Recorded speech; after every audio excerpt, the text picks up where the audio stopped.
আমি রাহুল এবং আমার বন্ধু সিয়াম।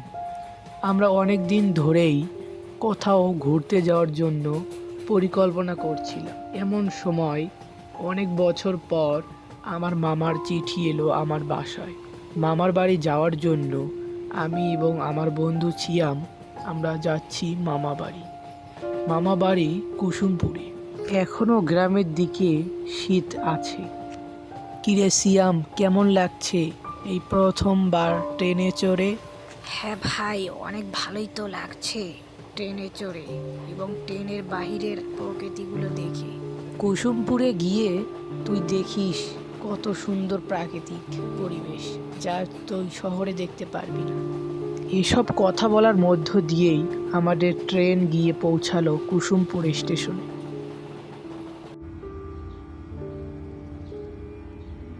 স্টেশনে নেমেই আমরা চারিদিকে দেখলাম একটিও জনমানব নেই।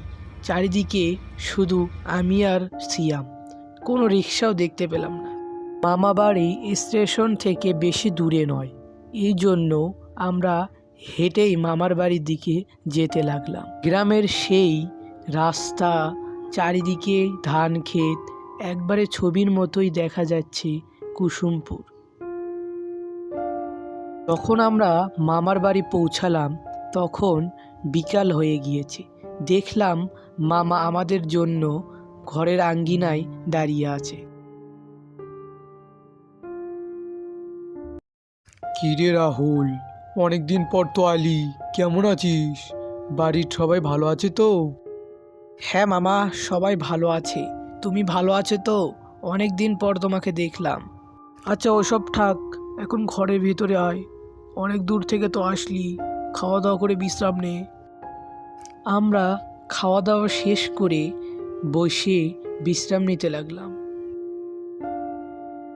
বেশ অনেকক্ষণ গল্প করার পর আমরা বাহিরে যাওয়ার জন্য বের হলাম।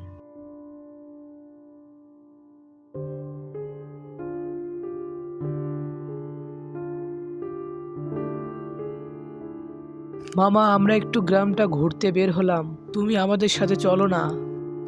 তোরাই গিয়ে ঘুরিয়ে আয় যা, আমার অনেক কাজ আছে, এই জন্য আমি যেতে পারবো না। আর একটা কথা শোন, সন্ধ্যার আগে বাড়ি ফিরে আসিস, আর গ্রামের অন্যদিকে তো যাস না। মামার কথা বলা শেষ না হতেই আমরা দুজন বের হয়ে গেলাম গ্রামে ঘুরতে। গ্রামের সহজ সরল লোকদের জীবনযাপন দেখে আমাদের মন আনন্দে উৎফুল্ল হয়ে উঠল। গ্রামে ঘুরতে ঘুরতে অনেক সময় কেটে গেল। এদিকে কোন দিকে জানি সূর্য ডুবে গিয়ে সন্ধ্যা নেমে এসেছে, আমাদের খেয়াল নেই। আমরা ঘুরতে ঘুরতে চলে গেলাম একটা পুরাতন বাড়ির সামনে। বাড়িটির সামনে যেতেই আমাদের শরীর হিম হয়ে আসতে শুরু করলো। হঠাৎ দেখলাম একটা লোক একটা ঘরের দিকে তাকিয়ে আছে। কিছুক্ষণ সময় পর দেখলাম সেই লোকটি সেখানে আর নেই, একটা ঘরের দরজা খোলা রয়েছে। আমাদের কৌতূহল বশে আমরা সেই ঘরের ভেতরের দিকে যেতে লাগলাম। ঘরের ভিতরে গিয়ে যা দেখলাম তার জন্য আমরা প্রস্তুত ছিলাম না। আমরা দেখলাম একটা নরকঙ্কাল একটা দড়ির সঙ্গে ঝুলছে। হঠাৎ করে কঙ্কালটি জীবন্ত হয়ে গেল এবং হা হা করে হাসতে লাগলো।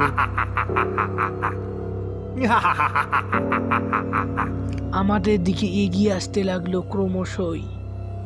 আমরা ভয়ে কাঁপতে কাঁপতে সেখানে অজ্ঞান হয়ে গেলাম।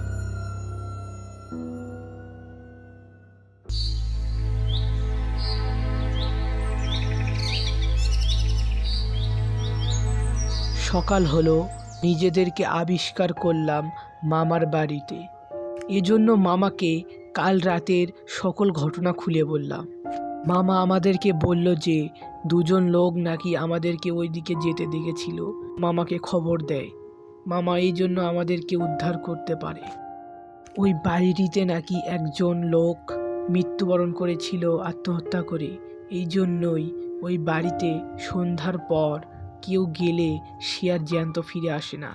তারপর থেকেই নাকি সেই বাড়িতে সন্ধ্যার পর সেই আত্মা ঘোরাফেরা করে।